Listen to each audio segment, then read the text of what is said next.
भविष्य में क्या होगा ये तो कोई नहीं जानता, लेकिन भारत के भविष्य को लेकर एक रिपोर्ट सामने आई है और इस रिपोर्ट में ये कहा गया है कि 2050 तक बच्चों की आबादी जो है वो 10 करोड़ 60 लाख तक घट जाएगी। यूनिसेफ की ताज़ा रिपोर्ट में ये बात सामने आई है, जिसमें ये कहा गया है कि साल 2050 तक भारत में बच्चों की आबादी जो है वो 35 करोड़ तक होगी और अगर आज की जनसंख्या से तुलना की जाए तो करीब 10 करोड़ तक बच्चों की आबादी जो है वो घट जाएगी और साथ ही जलवायु परिवर्तन जैसे जो खतरे हैं, उनकी गंभीर चुनौतियों से बच्चों को उनके भविष्य की जो चीज़ें होंगी, उन्हें निपटना होगा। तो आपको ये भी बताते चलते हैं यहाँ पर कि जो यूनिसेफ की ये रिपोर्ट है, state of the world's children 2024, ये कल ही बुधवार को ही दिल्ली में इसे जारी किया गया है और इसका जो टाइटल रखा गया था, वो टाइटल रखा गया था the future of children in a changing world. और इनमें जिन बातों पर ख़ास तौर से ध्यान दिया गया,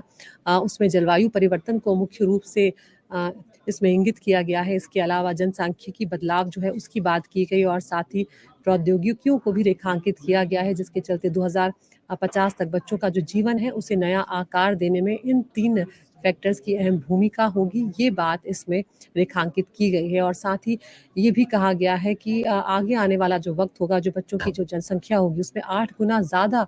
बच्चों को गर्मी का जो प्रकोप है वो झेलना होगा 2000 के दशक के मुकाबले। जो 2000 का दशक है उससे अगर तुलना की जाए तो उस वक्त में बच्चों को बहुत ज़्यादा गर्मी का, हद से ज़्यादा गर्मी का प्रकोप झेलना पड़ेगा, क्योंकि हम देख रहे हैं कि ग्लोबल वार्मिंग का असर जो है वो अभी भी नज़र आने लगा है और हम सब उसका असर पूरी दुनिया में देखते हुए नज़र आ रहे हैं। इसके अलावा अगर हम देखें तो इस बात पर भी अब ज़ोर दिया गया है यूनिसेफ की इस रिपोर्ट में कि भारत में ख़ास तौर से बच्चों के भविष्य को देखते हुए